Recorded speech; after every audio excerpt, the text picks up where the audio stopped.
Previously.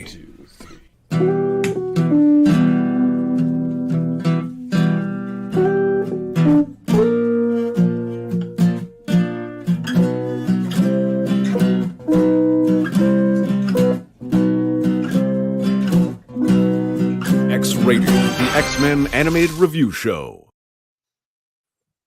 Well, I see you're all hard at work building a brighter tomorrow.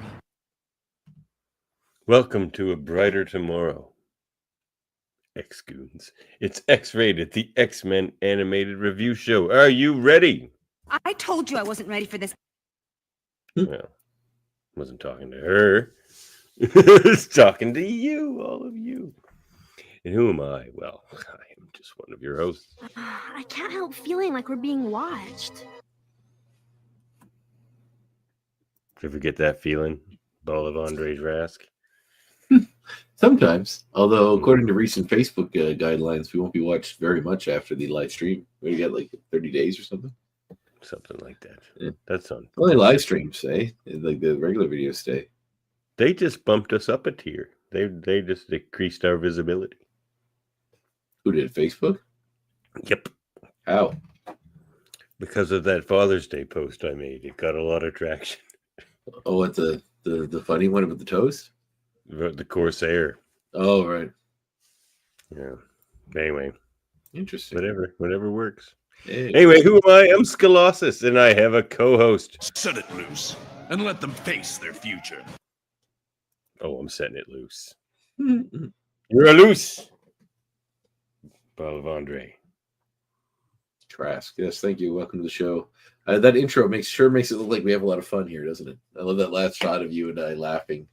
The joy that just bleeds through. Also, I like this shot with all the different guests because it looks like we're in the Brady Bunch.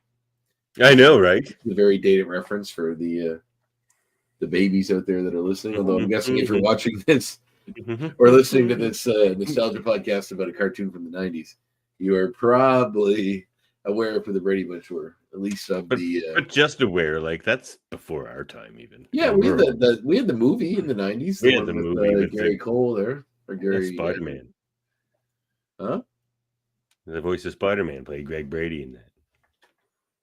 Oh, the voice from the 80s Spider-Man? No, from Spider-Man animated series. Oh, okay. Yeah. I didn't know that. Yeah, that's Greg Brady. Ah, shit. All right, that's even better. Mm-hmm. Yes, so we're doing Day of Reckoning, the two-part. We're doing both parts. That's true. Welcome. I should say welcome to X-Rated Evolution. Until we finish this series, and we may poor Murphy come up with a new intro for us for Wolverine and the X-Rated. I'm guessing we'll have to call that one. Oh, why do I have an extra? I had 2 quotation points there today, and that's embarrassing. That's way too many quotation points. Jesus Christ. Well, yeah, we're here to review X-Men Evolution Season 2, Episodes 16 and 17. Day of Reckoning, Parts 1 and 2. Written by a team, Sidney Clark, Steve Granat, Greg Johnson, and Boyd Kirkland, and directed by a team, Gary Graham, Frank Poor, friend of the show, and friend of the show, Stephen E. Gordon. So, are we sure this is correct, or Stephen Gordon gonna have to show up in? No, I double checked this one. I think, Okay. But yeah. Opening thoughts on this one. Opening thoughts. Best episode of the show yet, hands down. This is what I've been waiting for. 2 episodes, but yes, this is what I've been waiting for this show to be. And that's what Hanif told us. He's like, took just 2 wait. seasons, but it's finally here. Whether it keeps up, I don't know. But this is what I wanted the show to be. So remember that time? It was directly after Hanif told us this was his favorite X-Men show of all time. You did mention it. Hanif does say prominently that it's his favorite X show of all time, according to you. He does. You said that he said that. Well, I know. I don't think I said that. Pretty sure you did. Yes. I don't think I said that. But after he said that, he said, "Wait till Day of Reckoning, because that's when it all turns around." Well, he's right. Because He's right this is a good episode. If I'm giving credit where credit is due, I think.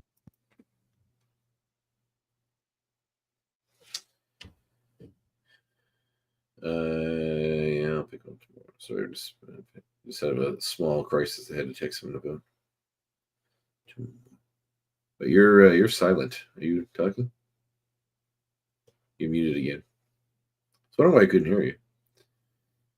I was like, Davin's either just sitting there patiently waiting for me to finish texting. What was the last thing you heard me say? About how much you said Hanif loves. Oh, right. Well, I don't think I said that, but yeah, I think we agree that this is the best one yet. Where it lands in the ratings, I guess we'll see after the reviews. But yeah, fun times, bigger world, lots of characters, new characters. Yeah, new silent characters. Yep. None of them really talk. Nope. But still, it's cool to see some new characters pop in and old faces, you know. Pyro gets a quip, I think, but other than that, yeah. Well, why don't we get into it? Because this one, there's probably a lot to talk about. Oh, well, we got to talk right. Well, let's get a few scenes in, and then we got something to talk about here right away. What, like about this or something specific? Something else? This, yeah. Okay.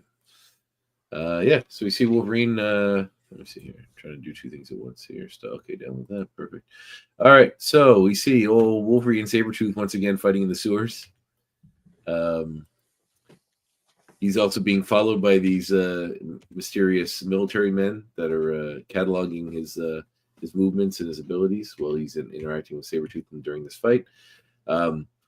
It looks like as Wolverine gets a drop on Sabretooth, he gets covered with a cage. Like Magneto seems to be nearby. Although this is kind of strange, isn't it? Like it's like Cage comes out of nowhere and sort of puts Wolverine in yes, place. But you're skipping a point. So before that happens, Wolverine drop kicks him. And drop kicks him into the shit. Like they're walking through shit. So I think drop kicking somebody into the shit. I think it gets you a point on the old tally here. Wolverine versus Sabretooth tally. I think. And for another reason. I'll tell you, wins the overall fight. Although Sabretooth technically wins this fight, although outside interference, I may have to move for disqualification. Whoa. Well, okay. You know what? Here's what I'm going to do. I am going to bring this back later during X points. And we'll see. I think Wolverine gained a point there, and we'll talk about it later. Yeah, but then all of a sudden, just this like if Magneto is nearby enough to do this to Wolverine, then why didn't he appear?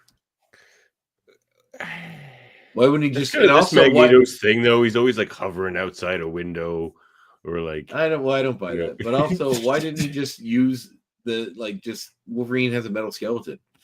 Like, why does he need to make a metal cage or other metal? So anyway, Wolverine fights his way out of it, and then as Sabretooth watches, oops, I hit the wrong button. It's basically just a way for Wolverine to show off his abilities, I guess. Without stabbing people, because he's not allowed to do that.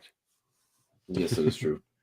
So but then he is encompassed in a green goo, or rather, he's sort of descended upon by this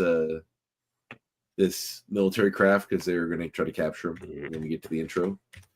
Then we see Wolverine gets encompassed in this green goo, which he struggles against, but solidifies, keeping him in place. Sabretooth witnesses this, but then leaves. It's like a bit of a bait and switch there, because you're like, oh, Magneto's got him. And then it's just like, nope. Yeah, you think that at first, but no. So then we see the text say that there's been some magnetic interference, so they lost track of Sabretooth, which, aligns with the Magneto stuff. The Trask tells them to call off the search because they kind of have what they need, which is a captured Wolverine. We see Jean's working on Cerebro. Oh wait, hold on! I missed a clip here. 1 sec. Can you hear this one? Nope. Without Sabretooth, we'll never find Magneto. His voice seems different in this, doesn't it? Doesn't Professor X's voice seem different in this episode? Yeah, but I think it's just because he's angrier. Maybe I don't know. Throughout the whole episode, I felt like it sounded different. It almost sounds like someone trying to ape Patrick Stewart more than the previous guy was. Well, maybe it's the same guy just trying to ape Patrick Stewart more. It could be. That could be the case, but he's just angry here. Very angry.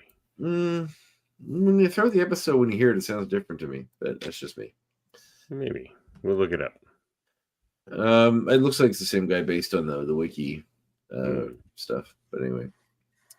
Xavier says she lost one signal. It's Xavier's just mad. that normally he's talking calm like this on. No, he gets mad before. But Xavier gets mad, tells her that they're never going to be able to find Magneto. Jean gets upset that he's upset. Basically, Xavier calms down, tells her it wasn't really your fault. And they keep looking. So because I guess Magneto, of course, being particularly thorn. It's not Xavier's your fault, side. you're just such a crushing disappointment. Such an idiot. But it's not your fault. You're so stupid. It's mine for not teaching you well enough. But anyway, the rest of the X-Men are in the sewers looking for Wolverine. Beast and Storm are searching. They find traces of Wolverine, like they cut up metal pieces, and managed to know that he was down there at least. So we see Mystique kind of watching them as an owl. She flies back to the Brotherhood house, takes her new form. There's kind of a lot of animal stuff in this. It's a weird continuity thing in this because in this opening scene, I was going to say this for next point, but I mean, we probably have lots. In this opening scene, Blob is still bald. He had hair last time, but he's back to being bald this time. I was going to mention that. And then later on, he has hair again, like a full hair in the same episode, or at least episode 2. So he grew back real fast. He has another superpower. Yeah, I suppose so. So Mystique gets questions whether Pietro or Wanda know what Magneto's up to, because right now the X-Men are going on the belief that Magneto took Wolverine. They both mentioned they have no idea, and they almost can't believe that someone could snatch Wolverine. He's such a badass, basically. Like nobody got cut. No, that's actually the soldiers or somebody says that later. It's just like, how do you nab Wolverine? And he doesn't cut anything. Well, you stick him in some green goo. That's what you do. Green goo. Little green goo. Touch it straight. Mm-hmm. So we see the next day, Xavier's running X-Men the New Mutants through Session Danger Room. They're being picked off rather quickly. He's like really taking it hard to them. Yep. And he's really being mean to Scott quite a bit. Because he tells Cyclops to either come up with a plan or cede leadership of this mission to Jean. So Cyclops comes up Rushed with him like you were going to take him by surprise? Professor, Magneto is always 2 steps ahead, Scott. You'll never take him by surprise, ever. You rushed him? What is this, American football? Does he not sound more English to you this time than he did before? He does to me. Yeah, he kind of does. I don't know. I like it better. I don't know why. I mean, he's supposed to be an American character, but yeah, I know. But anyway, so I like the way he sounds in this episode. So all this goes down. They fail. They get a bit of an argument. Cyclops asks him why you think so. But he's also the Xavier I expect. He's like, because he's basically a monster in this episode. He's pretty. Yeah, but we come to find out why. Don't we? Okay. Yeah. So, but yeah, he definitely seems like he's a lot more of a dick than he has been in the past. Not that he actually this Xavier is a fairly kinder, softer version. I found he has been up until this episode. Yeah, but we find out why at the end of the second episode. So, because he's not quite himself, in quotes, to say the least. Yeah. So, so he gets mad at them. Cyclops asks why he's being this way. They said want to see if they're ready to face Magneto, and he thinks they're not ready, and he doesn't think they will be, and they can't because they couldn't even handle the Brotherhood. So then he says that the New Mutants are not ready either, and he's forced to bolster the X-Men's ranks by bringing in their new teammates, and that the Brotherhood. Because they beat them in the mall. Yes. But it's funny. It's like, here are our mortal enemies. Now they're your teammates. Yeah. That's a nice shot of them all together. Yeah. It's like, look, we really just want Wanda. Toad had a really good quote when they were hanging to come to the party. Toad had a really funny quote when they're all hanging around that they had nothing to do, and I can't remember what it was. You remember what it was? I'm guessing you didn't clip it. When he's just watching TV and he's just like, hate it more, hate it. No, there's something else. Let me see if I can find it. Oh, I do know the one. Yeah, you didn't clip it? Yeah, I think I did. I think it was. Is it this one? We're getting rigor mortis sitting around here. Yeah. Getting rigor mortis sitting around here. So yes, then because she had just said to him that clip I played off the top about making a brighter tomorrow. I see you're making a brighter, better tomorrow. Yes, right. Yeah, I like that too. they're sitting around doing nothing. I'm getting rigor mortis sitting around here. So they meet at the Brotherhood. Cyclops, Xavier goes, X-Men are mad, questioning why they have to team with the Brotherhood. Avalanche tells them they're obviously need a new team leader. Cyclops tells him that he can have the job and leaves. Jean tries to go after him, but Xavier stops her and says, let him go. He orders the X-Men and Brotherhood into the danger room to train and tells Jean they need to be back at Cerebro to continue the search. And all this, actually, there's some clever writing in this two-parter. That, like, when you know the reveal, a lot of things that seem weird make sense. Not that Wolverine thing, but the other stuff does. You see Wolverine shipped off to a military compound. He tries to escape, but they have electrified his bonds so that when he tries to move, they can shock him. We learned that the guy that captured him is one Bolivar Trask, who you may be familiar with as an X-Men fan. Wolverine says the place looks like Trask. Yeah, they younged him down a little bit. Well, they have little. He's still got the gray temples. He does. He got the old Reed Richards, as we call it. Looks like Pedro Pascal Reed Richards. Yeah, a little bit. Or normal Reed Richards, actually. If you took rid of his mustache, he'd be pretty close. He doesn't usually have a cleft chin like that. But no.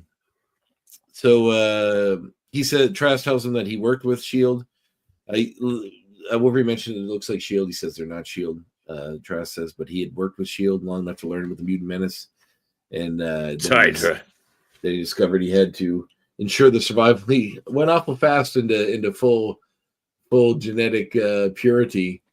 Train after being in S.H.I.E.L.D. for a few years. They learned about mutants. He decided that the survival of the entire human species at risk, and he needs Wolverine to assist him in an experiment to help level the playing field against mutants. But you know what? If he's going to be that kind of a guy, he would have that immediate reaction. Like the kind of guy who becomes Bolivar Trask would have that immediate. Yeah, I mean, the one in the other cartoon was more about your reaction. The one in the other cartoon didn't seem less like a genocidal maniac and more like a lover of the science. You know, like he was creating the. He was weird. Like he never seemed like he wanted to be there ever. Well, it was more like working on it felt more like he was more intent on working with the robots than he was about making it. Look, I just want to make giant mutant hunting robots. I don't want them to. Well, I already want to make giant. I don't want to work in robotics. I don't necessarily want them to be programmed to kill mutants, but that's what gets me the money to work on my robotics. That's kind of the vibe I got from him. But that was also like even when he was in the X-Men '97, it was still. But his strings were being pulled by Bastion. So you think he's like an Oppenheimer type? Well, Oppenheimer had a very specific goal in mind. Like he was sort of tasked with making a bigger bomb. It was sort of the start of it, It wasn't like making It wasn't like making bombs was the thing he wanted to do. It's just he was the genius that figured out how to make the biggest one. For whatever ends anyway. Yeah, it's a really good movie. Certainly, I haven't seen either of the Barbieheimer. No, they're both excellent movies. Both excellent movies. So anyway, the Institute, Jean's able to locate Wolverine, use Cerebro. Xavier tells her to gather the teams. They load into the jets. Mystique is shown in the mansion's control room. He sets the defense systems up to self-destruct and started on DEFCON 4. In the jet, Storm and Xavier argue over whether or not to wait for Scott. They end up leaving without him. And as they fly off, the Banshee goes into lockdown. The New Mutants try to escape, but only Amara is able to get out. The rest are trapped inside. As you can see, it's all locked down. It's like Shouldn't we wait for Scott? He can only see in red, Storm. What if we have to stop at a red light? He'll be useless. What if there's useless a color to the team, Storm? This is as you can see, the mansion's locked down. Like there's a Diddy party going on in here. So we see Boom Boom showed up to try to get into the mansion as well. She was. Are you saying Boom Boom went to Diddy parties? Is that what you're implying? I said it's a Diddy party. I didn't say it was a Diddy party. Okay. Although if any of the X-Men were to try to go to Diddy party, for Boom Boom seems like she would fit in the most, especially with a name like Boom Boom. Anyway, she goes to the mansion. She helps Amara. They try to break into the mansion, help the other mutants. They're unable. They find Scott, and she tells them that she came to warn them that Mystique is back. So of course Scott's suspicious about that. I like her better as a badass member of the X-Men rather than like a badass member of the badass team. Yeah, no, I mean, it's a nice way to get her back on the main team. I'm assuming the Brotherhood never really become X-Men proper in the show, or maybe they do. I don't know, but it seems like they should. They don't seem that bad compared to like some of the other stuff. And I know it's like together as at least as often as they fight. Yeah, I would say. You know, and she kind of undercut Avalanche's leadership vibe because she sort of alphas that whole room over there. So Scott has a plan to get in the mansion. They take off to do that. Meanwhile, Wolverine's put up against Lebowski. What are you doing? He just like lays by my feet and bites me for no reason. So you're the one who wants to lay there by my feet. Anyway, I'm trying to reason with my cat. So anyway, we see Wolverine is put up against the weapon designed by Trask to test it. And we just see very quickly this Sentinel. We don't really get in its full light. It's kind of kept in shadow for most of this fight. Yeah. Right, go ahead. It manages to defeat Wolverine, knock him out. It's late in our time zone, people. That's why Andre's yawning. Yeah, you know, busy life, and Devin keeps pushing her time back later and later because this kid's not going to bed. 9:30 It makes it my problem. Mm-hmm. Scott and I haven't met your kids in person. I'm sure they're lovely. They're pretty great. Scott, Tabitha, and Amara make their way back to the mansion by a back way that Scott knew about. Scott's going in through the back door. Hint, hint. The New Mutants are on the run inside the mansion trying to get out. In the city, Magneto's travel spheres touchdown. In the center of some large warehouses, we see the new followers of Magneto appear. We get Pyro. We gotta have your travel beads. Travel beads. We see Sabretooth. We see Sabretooth, Colossus, Pyro. We also see Gambit. And Sabretooth first. We get Gambit next. No numbers on those cards. I don't like his haircut. Pyro looks, closer to Pyro. We get Colossus, then we get Magneto. Meanwhile, the Sentinel picks up an unconscious Wolverine. It seems like it says that he's still alive, and it seems like it's going to kill him. And we on to part 2. That's the end of the episode. So boom. Yep. Pretty good start. Cliffhanger, yes. But it wasn't a cliffhanger. I suppose I can burn an X point here, but it was just played as an hour-long special or whatever. But it came out, it was? Yeah. Oh. So that's pretty cool. It's labeled here as episode 16 and 17. Yeah, I mean. Did you watch this on Disney Plus? I didn't, but. Yeah, I did. And they both played together as one episode? Nope. But I read that when it first came out, it was. Oh, interesting. I mean, it was a story worthy of a single viewing, So yeah, the scientists run in. The Sentinel shuts down before it kills Wolverine. The scientists run in, cage Wolverine, and run a full diagnostic on the Sentinel. They want to find out how well it stood up in the experiment and try it all again. So Wolverine, of course, is going to be guinea pig. Trask, I guess Trask, being part of S.H.I.E.L.D., has access to Fury's files and knew about Wolverine and his abilities, I'm assuming. So at the Institute, we see the X-Men still inside the mansion, still trying to get the New Mutants trying to get away from the mansion's defenses. Scott, Amara, and Tabitha get in the back way. They blast a tunnel in a cave to get into the Institute. I like Amara in her magma form. You don't see that very often. It looks cool. Yeah, I think we saw it once previous. I don't remember seeing it as cool as this, though, anyway. No. Look how long Scott looks. Weird. It's just a weird way to pause it. Slim Summers. So they make their way past the defenses and work their way up to the control room. We see that the X-Men and the Brothers split into groups. They're traveling to search the warehouses. They find Magneto's travel spheres, but they're empty. There's no sign of the crew. Gambit ambushed one of the teams. This is the best part, though. I think I must have clipped that. Oh, yeah. I should be out there with them. You will be. But let's first see what surprises are in store for us. Aurora, if I've told you once, I've told you 1,000 times. Stay in the car! If you're going to have child soldiers, you might as well use them. Anyway, I thought that was funny. It's like, no, let's just see if anything attacks these children, and then we'll go see what's up. Yeah, once they're done killing the children, then you can go in. They may be tired after murdering the children, and then you can swoop in and clean up. He's just hilariously evil. I just love it's like Aurora, stay in the car. And he like leaves the windshield. He walks away and then he turns back and cracks the window a little bit. It's the bear there. Don't worry, I cracked the window. You should be fine. So then Gambit ambushes the team. I One left of the teams, some water in there as well. Gambit ambushes the team by throwing in a card. Second team see the explosion from a distance. Avalanche has finally some action. Quicksilver tells them they have no idea and runs off. Wanda realizes it's all a trap, but it's too late. Magneto begins ripping the place apart and finally pulls. I like Wanda's outfit. She looks pretty cool. Yeah, I like it too. The giant cross is strange, but it's part of her deal. It makes her a witch. Crosses make witches? No, it's not supposed to be a cross. It's supposed to be one of those like things that look like an ankh? Yeah. The Egyptians symbol for life.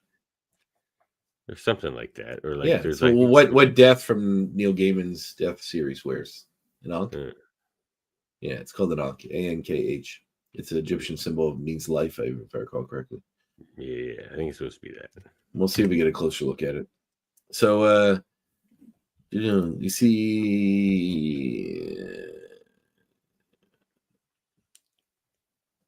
she reveals the new crew as Magneto starts ripping apart the scenery there.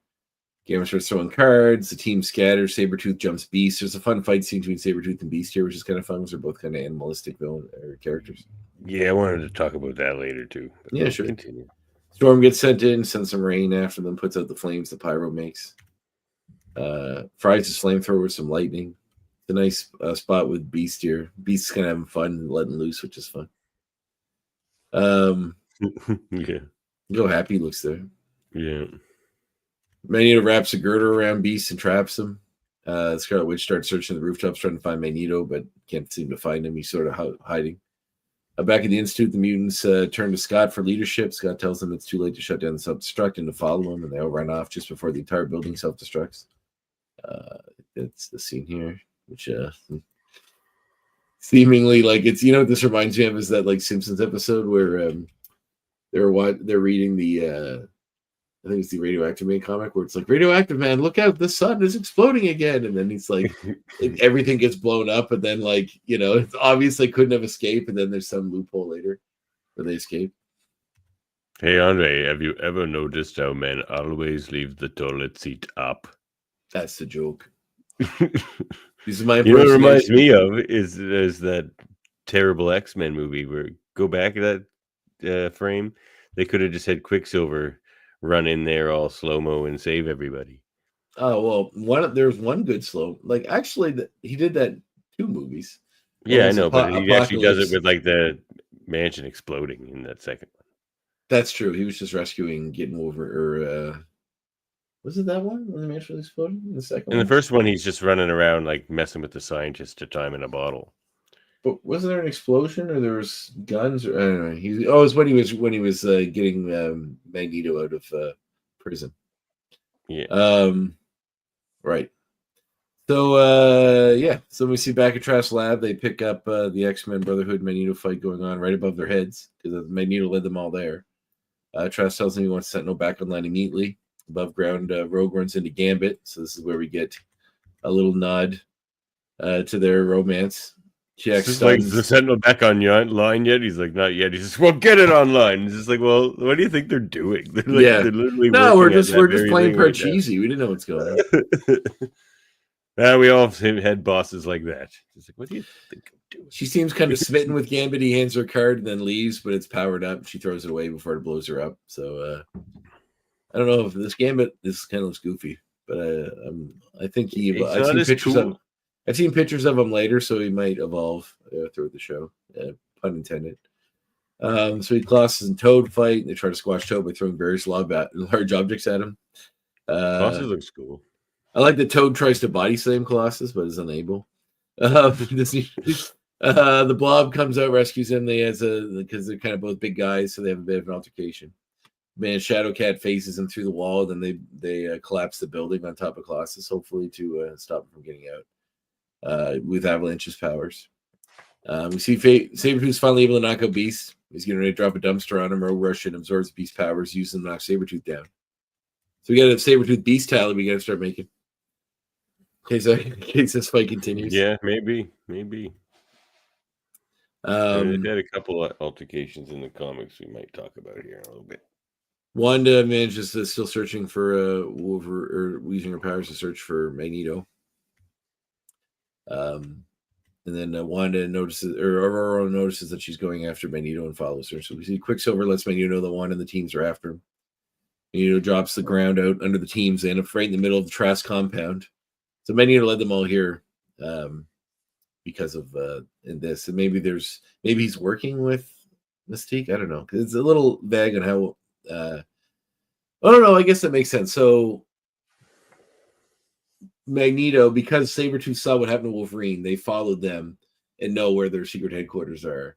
Probably learned what their deal was by spying on them, and then led the X-Men there to orchestrate this whole event, which is coming to fruition here. Yep. So the Sentinel comes out. Quicksilver runs reconnaissance, so as you know, the Trask has released the Sentinel. Magneto tells him that he knew he would. Magneto's crew, except for Magneto, so Quicksilver's kind of been working with Magneto the whole time, I'm guessing. The Sentinel's scary, man.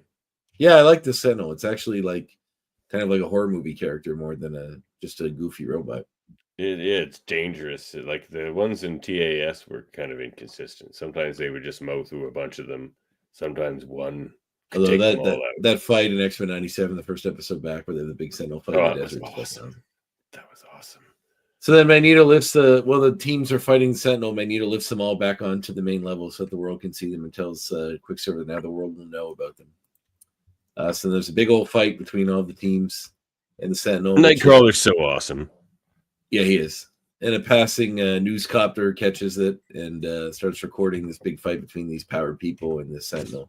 See, a Nightcrawler like bamps into a helicopter, or army or marine helicopter, whatever they are, military helicopter. It takes a grenade. It's like, you guys don't mind me borrowing this. Yeah. Like, bamps back down onto the Sentinel, like drops. Well, the Marines show up, and Magneto uses powers to keep them back too, right? So he says not yet because he wants the cameras on everything. His thing he is wants like, to see now them using they their will powers. know. Now people will know about mutants. That's his. So I find it interesting that that's his sort of objective right now. Because if he wanted to take one part of mutants should rule the Earth, shouldn't he? Wouldn't it be easier for them to do that from the shadows instead of like being out in the open? Or unless he just wants a conflict between. But like, it's not even like he's trying to start a war, but to show that humans are evil towards mutants. Humans don't even know about mutants yet. Most of them. He might just want to set up a conflict where, like, I don't get. I justifiably wipe them out or something. You know? I think having Justify. them not be known to the world makes Magneto's motivations even stranger. Like, what's he mad about? Like, it's not. Well, are we applying his other show motivation? We don't have to, but it's always sort of been humans treat mutants shittily, so fuck humans. But now humans don't even know mutants exist. They haven't had a chance to treat them shittily. I mean, historically, you can probably gather they would, based on how we've treated others in our society and other human beings that just are different from, the ones in power. But yeah, I don't know. Just seems strange to me. Yeah, it'd be interesting to see where his plan goes. So they have a similar green goo that they use to capture people, and they're starting to capture the X-Men. I like how Kitty just crawls out of it. Yeah, well, she can phase through it. So Wanda does finally get a chance to catch up to her dad, and blames him for leaving her in the home. He says that she wasn't ready, and he said he was just angry. She's like, you couldn't control your anger. So I dumped you in a home. That'll help. Yeah. I abandoned you. That'll help. Yeah, abandoning you would help. And kept your brother. Yeah, I pat him on the back as when they dragged you away. It does look more like an Ankh because you can see it on her earrings as well. Also, she's still a teenager. I don't think we need to have this provocative of an outfit. Well, kids will be kids. They'll wear what they want. Fair enough. So, the the other guys had sent missiles. The Marines sent missiles at it, but Magneto was holding back.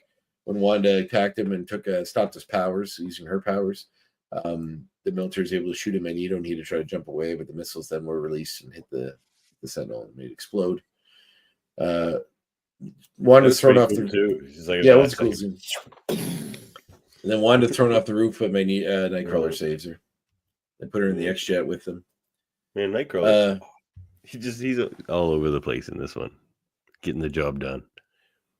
They get back, find out the place has been blown up, and then see that people have survived. Yep. Scott angrily and with his best Streetcar Named Desire shirt. That is a good streetcar. Stanley Kowalski. Stella! Stella! Don't you hear me yell?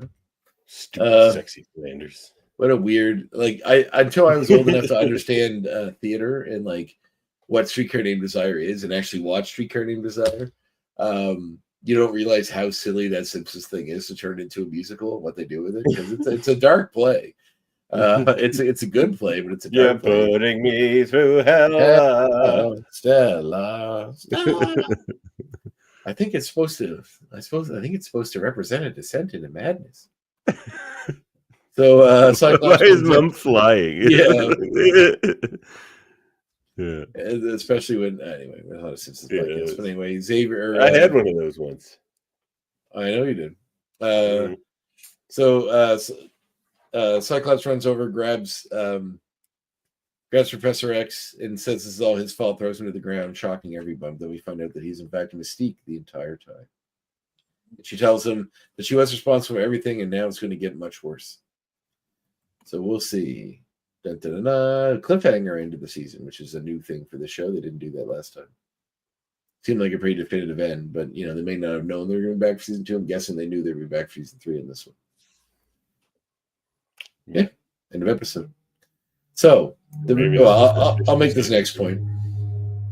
I'll make what I'm about to say next point. Right. Well, I guess we rate the episode first. Yeah, 10. How should we proceed, Wow. sir? That Wolverine By thing making annoyed a me, but I'm call. going to let it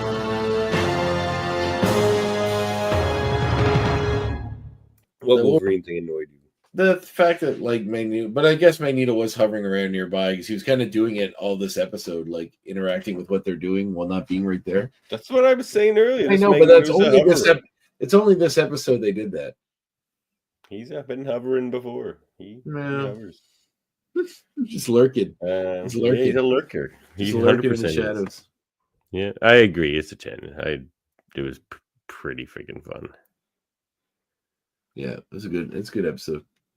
Yep. If that's a sign of things to come, then I'm extra stoked for these last 3 seasons. Mm-hmm. It's just that first season, it didn't seem like they were going to open up the world like this. Humans didn't know about mutants, and they were just going to school every day, and it just kind of seemed like it was. Yeah, it just seems a bit stagnant pretty fast, but it did reward you. I mean, it is long. It is long for the payoff, but it does reward you. Once the TV screen showing them all fighting, you see all the people that go to school with recognizing them. Duncan and Nightcrawler's girlfriend and Cyclops' girlfriend. So we're getting some payoff from that, which is nice. Is this our first 10s, maybe, for this series? I feel like we may. I don't know if I ever gave anything a 10, so maybe not. Mm.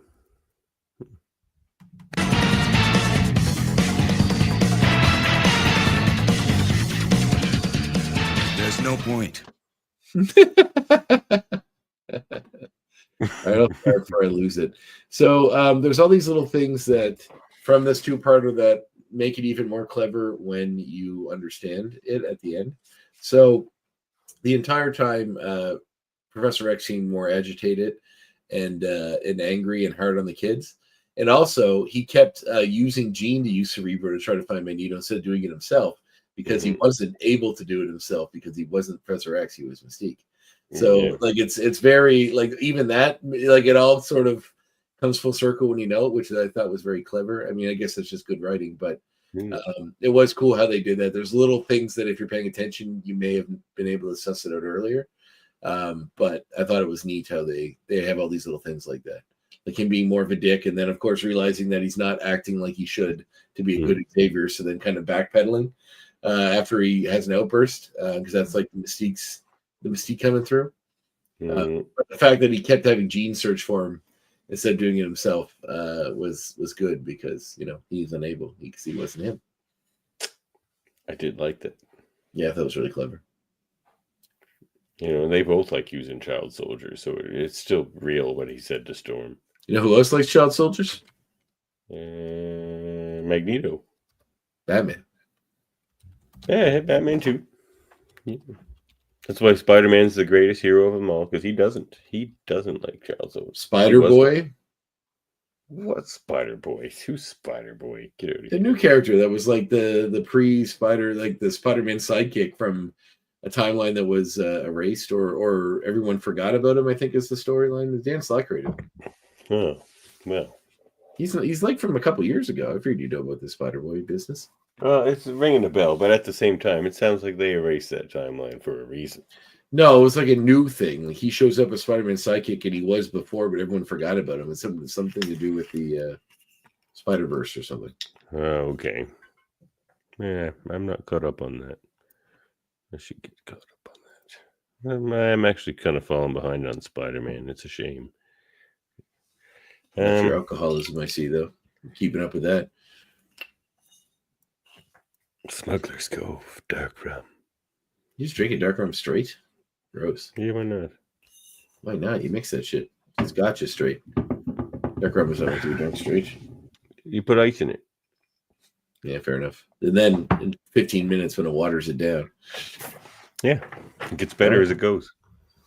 All right, well, my first X point is that Gambit gave Rogue the King of Hearts card.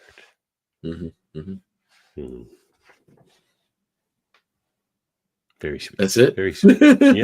Yeah. Little nod there to the romance and previous things. My next point is this episode was called Day of Reckoning. And those WWE fans out there and also video gamers may remember that WWE had a series of games for the GameCube called the WWE Day of Reckoning. There's two of them. Day of Reckoning 2. So just reminded me of that fun WWE game of yesteryear. Well, speaking of reminding of things, I guess, the end of the first part was very reminiscent of one of the original covers to the Days of Future Past comics. Well, they kill Wolverine, yeah. Where they're like, they're shooting Wolverine, the Sentinels on the cover, and it looked like they were about to live out that cover. And then it cuts. It goes to the next episode. Definitely a nod. It had to have been. It says the Queen of Hearts playing card in my notes. Yeah, but when you look at it, it looks like the King of Hearts. Oh. I read that as well, but when you look at it, it looks like a king to me because it's holding the thing up, the sword. I think I know why. Okay, I'll make my third point. I think I know why Gambit looks so weird to me. His eyes were normal. Ah, He didn't have the black and red. Yeah, he didn't have the black and red. I think he does later, so maybe it's just a mistake on the coloring in this episode. But yeah, and he says normal looking eyes. Well, the haircut I could forgive, but the eyes were different.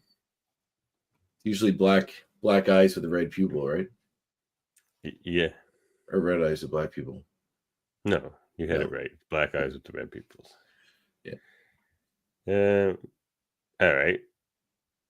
Well, my next one is black. Look at this. No, it's not. Gambit eyes. X-Men. Gambit eyes. 97. Yeah, they're black with red pupils. You're right. Yeah, that's right. So, my next one is Boom Boom references her last episode, or like her big episode. Yeah, and they also show that the room was blown up still after she blew it up when she left But what was the name of that episode again? Bada Bing, not Bada Bing, Bada Boom. Yeah, Bada Bing, Bada Boom, wasn't it?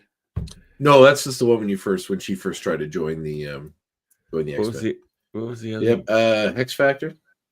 No, Bada Bing, Bada Boom. She says that Bada Bing, Bada Boom. I think Well, you see the last episode Boom Boom was in with sex, like when she left the No, not the Brotherhood? last one. The one that like was all about her, and it was. Oh, that was Bada Bing Bada Boom. Yeah. Yeah. She says "bada bing, bada boom." I think. No, that's fun. Yeah. My fourth point is Storm mentions that those silver orbs, when they see them, look familiar. And that's because they were the She was a spheres. pinball player. Yes, Ever pinball since wizard. she in was a fact. young girl, she played the silver ball. That's to win them all. Yes, that was because in the episode where they go to Astro M at the end of season 1, they were transported there in those same silver balls. Yep, true. All right. Well, my next one is second to last one, maybe. Okay. So, when the Brotherhood first show up, Cyclops kind of razzes Avalanche and calls him Shakedown. I think that's actually a better name for the Avalanche character because it's like shaking somebody down, which is sort of like Actually, that's a just rough like thing to do. that's just a cool name they could use for someone else, right? Yeah. I was like, oh, that's even better. Shakedown. Like if you're going to insult him, make it worse. Yeah, for sure. All right. Back to you. Final point is when it shows all of the people. Well, I mean, there's all these people in the episode that have no lines, like the acolytes. They call them the acolytes, which are like the followers of Magneto. There, none of them have lines. Even there's the scene during the fight, like none of them talk. Pyro does. I'm sure he has. No, he doesn't. What? I don't think you hear him talk. Maybe, but I don't think you so. do, like, because when he sends that barrel at go back and watch it. I'm pretty sure. So, but during the scene where we see all of the people in the X-Men's life watching the news, we see like Taryn Fujioka, Paul Hates, Amanda Sefton, Duncan, and Principal Kelly are all shown watching the footage. So it's a neat show and kind of coming back full circle and meeting all these characters and seeing how they're going to deal with what they're learning to this day. And it's like, well, according to your theories, Principal Kelly's going to be inspired by all this, and it's going to turn him evil. I can't believe you don't think he's supposed to be Senator Kelly. I'm waiting for it. Is this what's going to happen? Do you think he sees this on the news and he's just like, my God, those are my students. They made several mentions that the mind wipe, there might still be some semblance of what he knows in there. Although they haven't really capitalized on that until now, so he's just going to know after this anyway. But we'll see. I can't wait till the show ends and like he was just like a hip principal the whole time. Yeah, you kids want to rap? He turns like the chair around backwards and sits down with them. Exactly. They call that the Kelly maneuver. All right, so here's my last X point. So I think we got to make this 4-3 Wolverine because whether you think that was a victory in battle or not, what that was a good indication of was counting coup. Are you familiar with the Plains indigenous peoples tradition of counting coup? No, I'm not. Okay, well, counting coup was a way to prove your bravery without actually having to kill your opponent. So if you could like take your opponent down and have them admit defeat, or like prove that you did take them down or take something from them, like you like steal their horse or something. Basically, just scoring points against your enemy. You know what I mean? So that was called counting coup, and that was considered as cool as actual like battlefield acts. So yeah, I think that was a good example of Wolverine counting coup on Sabretooth. And he knocked him into the shit. Into the shit. So there was the last example of counting coup was done in World War II by, I think his fellow's name was like Joe Medicine Crow or something like that. Is that what it was? 1 second. What was his name? Joe Medicine Crow. Yeah. During World War II, because he overpowered and disarmed a German soldier without having to kill him. So that counted as counting coup in his tradition. And then he later stole horses from an SS unit.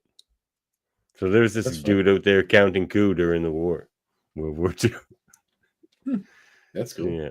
Yeah, so that's what Wolverine did there. What do you think? 4-3 Wolverine? Mm. I mean, I feel like Wolverine didn't have a chance to kill him. He would have if he wasn't distracted by the He task knocked him force. into the shit, though. He didn't. I don't remember seeing what happened to Trask during all of this. Did he get away? And remember, that is a good Probably. question. I'm sure we'll see him again. Yeah, like, didn't they all just take off when he's just like Marines, like, leave? I think he left too. But all right, I'm gonna put this up. I'm gonna put this. I thought he knocked him into the shit. And remember, because Sabretooth has enhanced senses, and Wolverine still snuck up on him and kicked him into the shit. You know, Sabretooth felt like he lost him. He's probably covered in shit, which I couldn't spell. Yeah, gross. Gross. All right, well, that's that. So, moving on. Hey, check it. All right, so I'm going to have a couple suggestions. I'm going to suggest Uncanny X-Men. Well, this is Hey Check It, our comic reminiscences and recommendations segment. I'm going to recommend one Uncanny X-Men number 129, which is an episode that has, even though this wasn't Professor Xavier and Cyclops per se in this episode, like arguing it out. It could still be a beginning of strife between the two, And in Uncanny X-Men 129, it's sort of that, where the team is responding very well to Cyclops' leadership in Professor Xavier's absence, and he comes back, and he's pissed about it. So it's like he's just pissed that they're following Cyclops and they're like thriving under his leadership, and like, so it's that sort of thing. Maybe starting here, even though maybe not because of the way how the episode ended. But I think I wrote down that recommendation before the episode ended. But still, and the other one is Sabretooth number 1 from 1996, because it has a scrap between Beast and Sabretooth. Oh, the one with like the miniseries that had like the cover, the goofy cover that like was, I had that comic. Yeah. So it's like Sabretooth lunges at him and Beast just like catches him by the face and just throws his face into a window. And like, because you got to remember when those two fight, like Beast is stronger, way stronger, faster, smarter. The only thing Sabretooth has on him is like ruthlessness and tactics. So it's still, and you kind of have to ask yourself, can Sabretooth's healing factor keep him in the fight long enough to like land a kill shot on Beast? So it's an interesting fight. It's a good one. So check it out in that. And he does kind of gut Beast in another comic. Beast was kind of trying to save Abigail Brand from Sabretooth, and Sabretooth sort of guts him. So get his revenge a little bit, you could say. So yeah, check out those comics. What about you, Andre? What should the people read? I read a book. I'm trying to remember what I read a couple of graphic novels recently. One that I really enjoyed was The Displaced by Ed Brisson. I picked it up while he was at the Septastic Book Fair that I host here in town. And is that a crime book? No, it's if the town of Oshawa, Ontario goes Oshawa, Ontario goes missing. Like people, there's just a giant sinkhole and the town is gone. The entire town. So anybody from the town that wasn't in town when it happened, are outside of it, and nobody knows why this happened or what caused it. But then people slowly start to forget that place ever existed. Eventually, it just fills in, and then nobody ever remembers the town Oshawa. And the people that are from it, are trying to struggle to like survive when the world's forgetting they even existed, because they're slowly being forgotten as well. It's an interesting concept. I think he maybe might do more with it, but it's an Sounds like interesting something that could be picked up for a TV show. Could be. If you think about, there's been several things I've watched recently, movies and stuff that have to deal with grief, and this kind of seems like that. The Babadook. That's another one, but actually, I'll mention for a movie. I'll mention another one for my movie pick. All right. Armin Tamzarian says Beast has the brains too. Thank you, Mr. Tamzarian. And thank you for Mr. your service. Yes, thank you for your service. This is Armand's copy of Jugs. Can I see the copy of Jugs, Armand? Sending a letter to your sweetie, huh? Yep. Johnny. Johnny. Johnny. Johnny. That's great. When he finds his old prisoner of war helmet, remember? And he's like, he puts it on. He's like, "Small world." It was. It really was. Like he's nostalgic for when he was a prisoner of war. Yeah,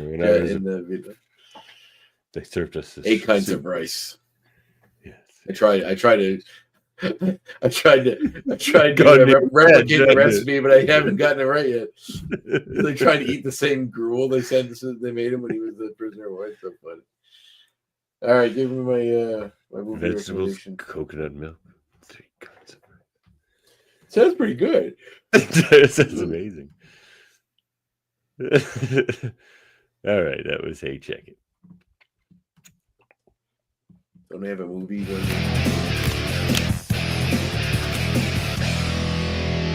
But I like movies, Which is fine. But I like movies. Which is fine. I think you should start your other show off like that. But I like movies. Yeah. So I'm gonna suggest the movie I just saw. We did an episode last week. It was my friend's birthday the day before, and we wanted to celebrate. He was only available the Tuesday to go celebrate, so we went and saw a couple of movies in Halifax. So one was at Park Lane, the other at Scotiabank. So the first movie in our double bill was Wes Anderson's new movie, The Phoenician Scheme, which is, if you like Wes Anderson movies, it's fantastic. I really, really loved it. It seems like Wes Anderson has grown up, in quotes, in the past. I'd say maybe The French Dispatch, but I would probably argue that the one before that, The Grand Budapest Hotel, because that one sort of deals with like fascism and stuff too, right? Because it's during the war. Is when he sort of starts tackling themes that are a bit bigger than weird families and and existential dread. This one goes into some deep places about morality and family, and it's really, really good. Benicio del Toro is like the center point of this movie, and he's excellent. And the older he gets, the more he looks like my dad, which I find very funny. But the movie that I mentioned about grief, what's the second movie we watched? Those of you who watch movies may be familiar with the first movie by the Philip brothers, Australian brothers, who made a movie a few years ago called Talk to Me, which was a horror movie about it's like a ceramic hand that's kind of like this. That if you hold it and say "talk to me," you'll be possessed by a ghost, and it's kind of like getting high. So kids do this at parties, but you're not supposed to do. You only have a time limit, otherwise the ghost might stick around or in your body. And one person holds it a bit too long, and it goes up from there. But these guys made a new movie which just came out that we saw, which was called Bring Her Back, which is, I would call it a companion piece to the Babadook, because it very much is about grief. And it's a heartbreaking movie, but also very well done, and has some moments of pretty obscene, like crazy gore. Sally Hawkins is in it, who you may know from The Shape of Water. She was the main woman in that. She also played Maud Lewis in the movie Maudie. But she's an excellent actress. I've always liked her in everything I've seen her in, and she's so good in this. But basically, it's about a blind girl and her brother who go into the foster care system when their dad dies, and this woman that looks after them lost a daughter as well, a blind daughter, and has something in the mix that may indicate why she wanted a blind girl. And it's sort of a way about dealing with grief and about how far you would go to get back the one you love if you lost them, including being a monster to other people. It's very dark, it's very twisted, it's very good, and it's very touching in an odd way. But I loved it. 5 stars, fantastic movie. So Patient Scheme as well, 5 stars. They're both excellent. So A couple of 5 stars. a couple great movies to watch out there. High praise. Also, a movie you may like, Davin, and you guys already did an episode of your show about making movies, right? Movies about making movies. Did you do one of those? Oh, okay.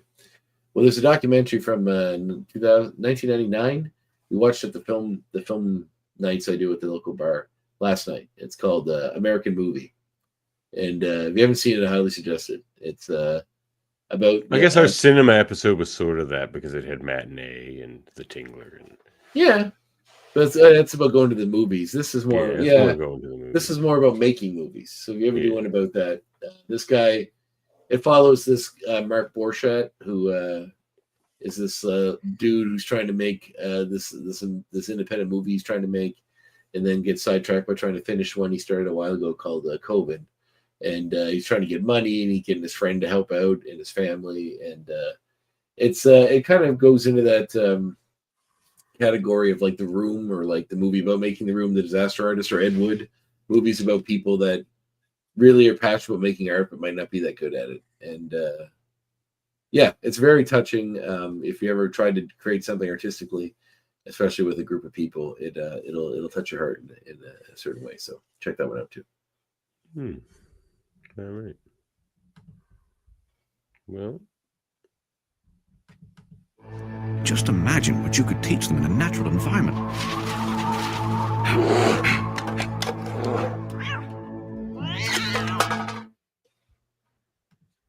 all right, it's garden class time.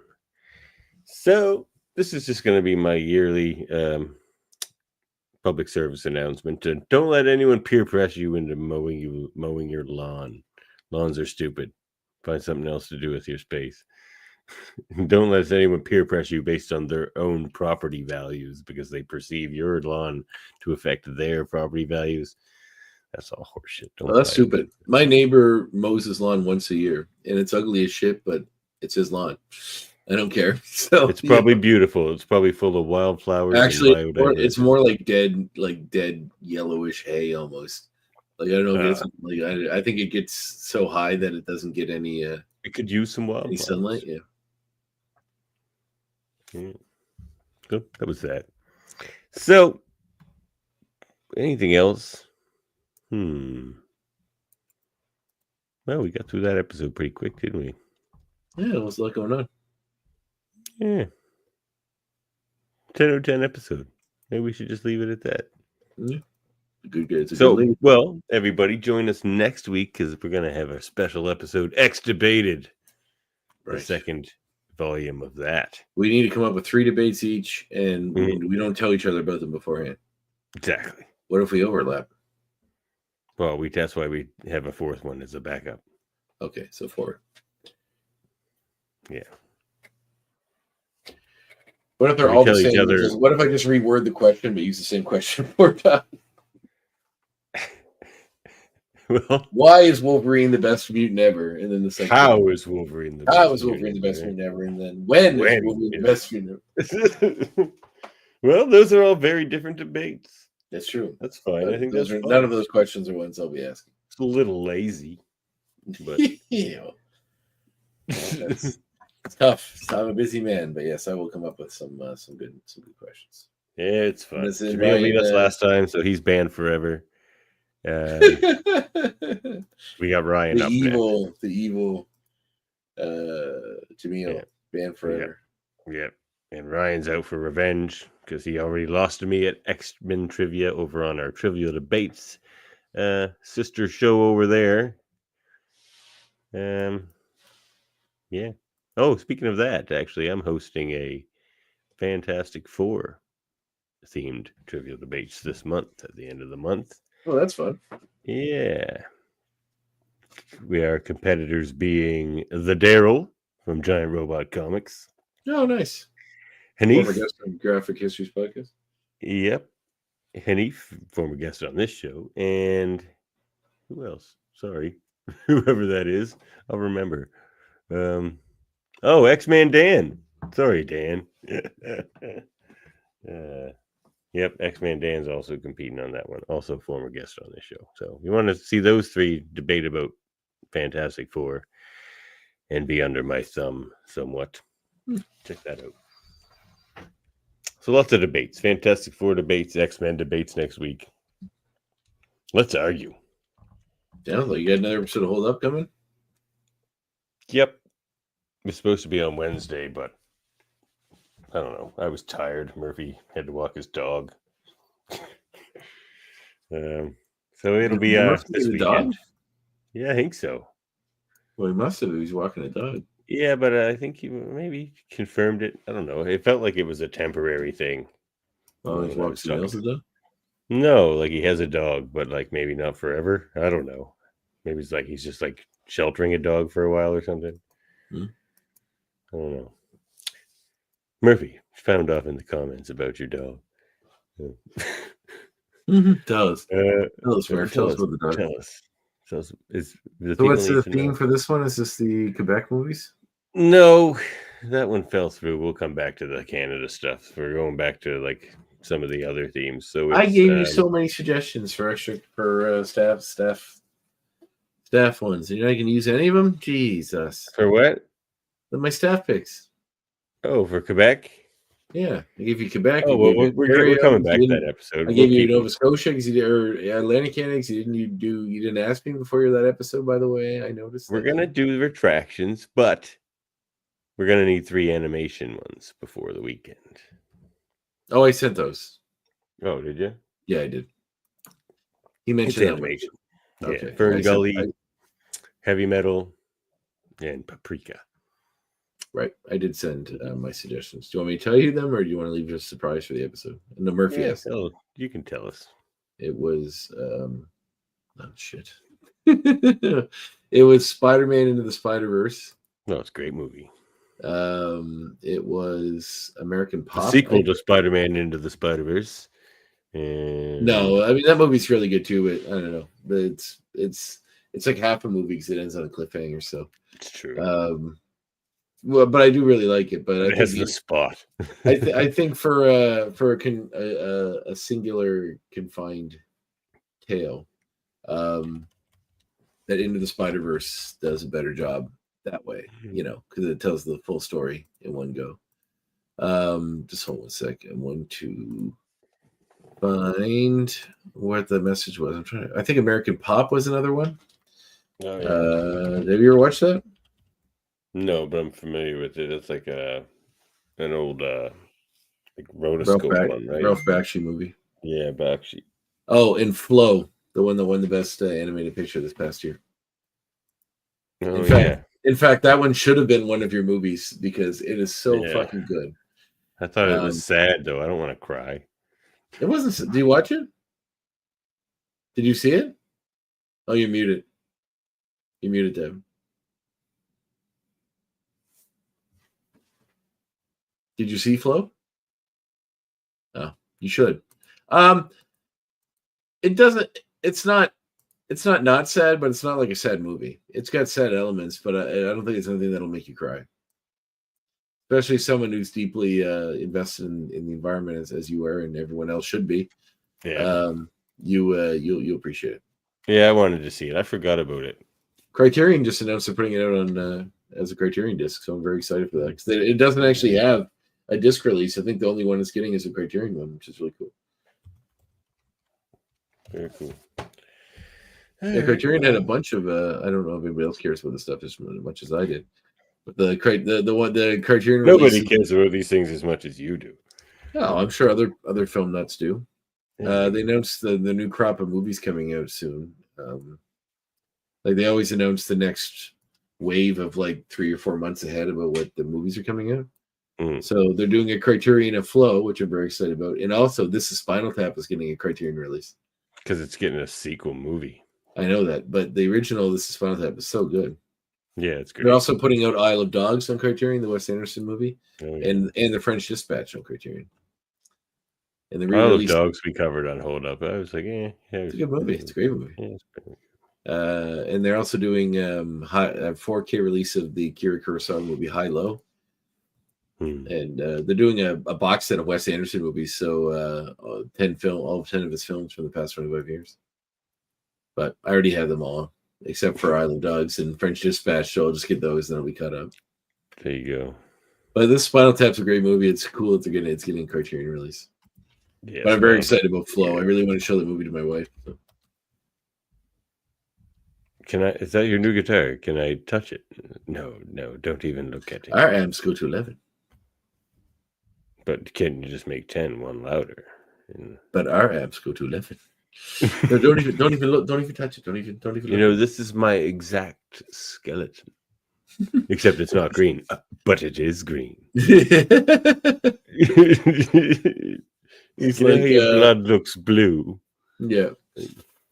It is green. We had a drummer. Remember, they're going through all the drummers that died. And he's like, that drummer, he died. He choked on vomit. It wasn't his own vomit. They were unable to ascertain as to whose vomit it was. You can't really dust for vomit. You can't really dust for vomit. See, 14 feet or meters. This is like inches. This is like, you ever seen Stonehenge? Yeah.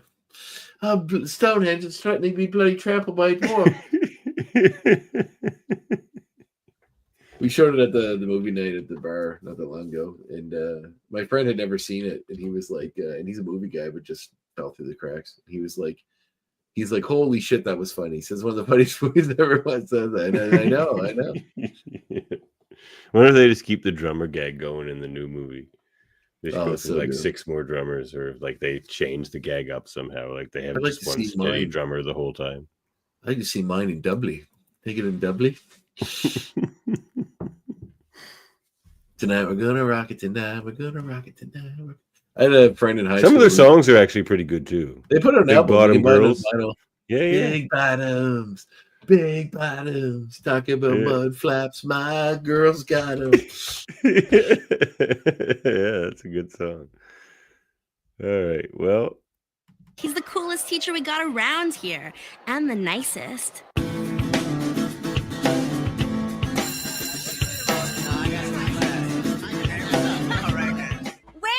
Forgetting your homework. Well, you've been good. It's time for summer vacation. So no homework, because next week we don't have to watch an episode of Tune In next week. You're just gonna get to enjoy the extra debates. So read an X-Men comic for fun. Don't do it for homework.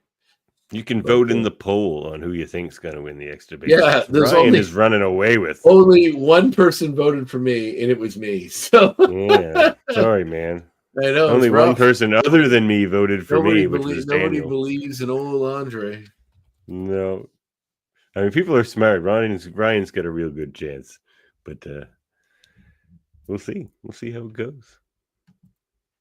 Yeah, it'd be tight. Yep. Support the show at patreon.com/X-Men Review Show. Get your merch at redbubble.com/people/X-Men Review Show/shop. Nah, forget that one for now.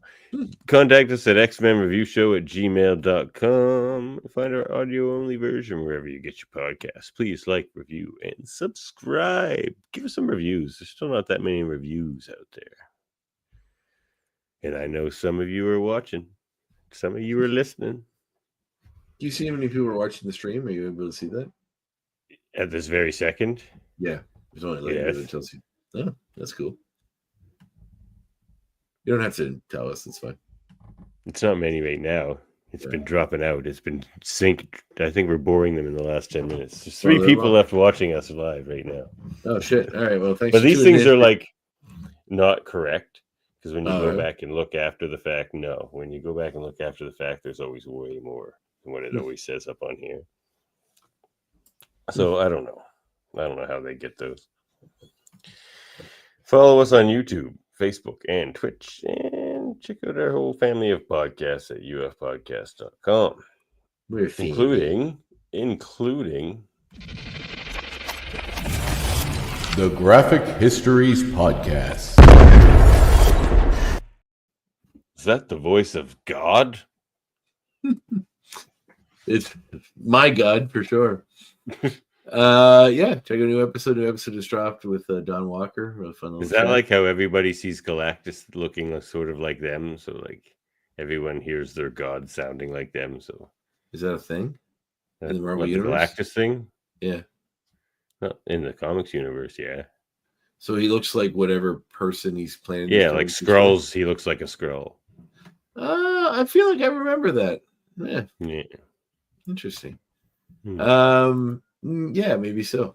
I mean, it does look like he's. I guess the god we want is Ralph Ineson in the live action movie. Although there was an Yes, interview sir. recently where they're talking to the cast of the movie, and Johnny Storm, actor there, says that he mentions that Mole Man is villain in the movie, so we can get What? Huh? Yay. So maybe that guy is playing Mole Man and the whole Herbie thing is like a red herring. Walter Yeah. Walter Hauser. Hauser. Yeah. I mean, he would be the most obvious. I would have cast Paul Giamatti, but he would be the most obvious. You would cast Paul Giamatti as Reed Richards, as Sue Storm. He would be an as awesome. the I Thing. mean, physically, he doesn't look the part, but he would be an awesome Reed Richards if he did look the part physically. He'd be an excellent Reed Richards. He's such an intellectual. I mean, he really comes off the way when he wants to. You see the holdovers?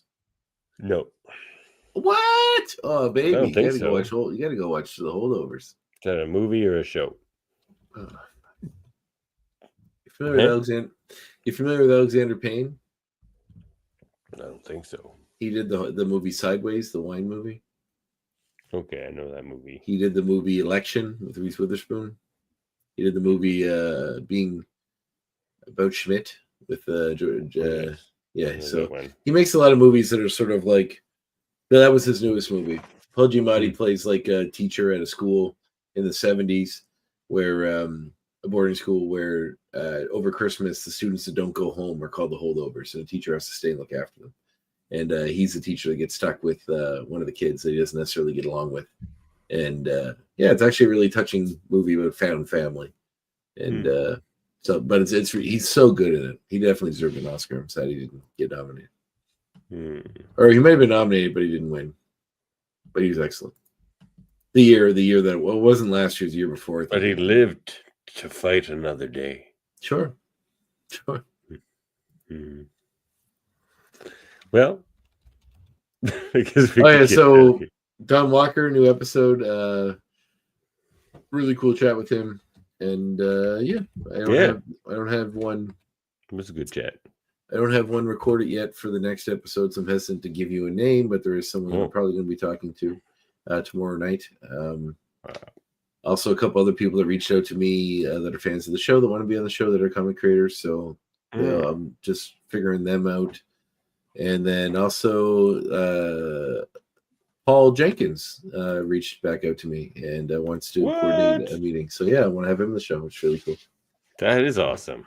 Yeah, he put me in touch with his person that coordinates his meetings and stuff so that I can make up. I haven't sent her an email yet, but I will. Yeah. So, he had some pretty seminal Spider-Man run when I was a teenager, which would be cool to... Hulk, too. Is that right? Yeah, I did. And didn't he create the Sentry? Am I not wrong there? Didn't he do like an Inhumans run as well? Pretty sure he created the Sentry. Yeah, he's created that Sentry miniseries. That's they created. Okay. Yeah, that was Spectacular Spider-Man run, which I remember distinctly. He did that in Humans run, the Jay Lee one, which is actually really the cool only experience. good Inhumans run. That's true. He also wrote Wolverine Origins or Origin. Oh yeah. So he's done a lot of seminal work. Tell him I'm a big fan. And how he works in Hellblazer, especially Wolverine Origin. I can't believe I forgot about that. Yeah, no, he's done a lot of cool stuff. Yeah. I'm excited to talk to him. I remember he did a run on Spectacular Spider-Man. I think it was like a 4-part with Spider-Man and Green Goblin. Yeah, it looks like a very interesting take on it, where it's sort of like they're fighting, but there's also like a reference to how much history they have together, and it's very, very cool. All right. Well, I suppose we could shut down this Dog and Pony show, this Spidey and Goblin show, All right. Mutant and Sentinel show. Yeah, the Sentinel didn't talk, which I would have liked to see too in this episode. Halt Mutant. You just wanted a Halt Mutant. Halt. Yeah, you gotta have one. Who doesn't love a good Halt Mutant? Mutants. But, other than them, they're always complaining. Always complaining. They always complaining. Yeah. All right. Well, catch you next time. Next time. We're getting rigor mortis sitting around here.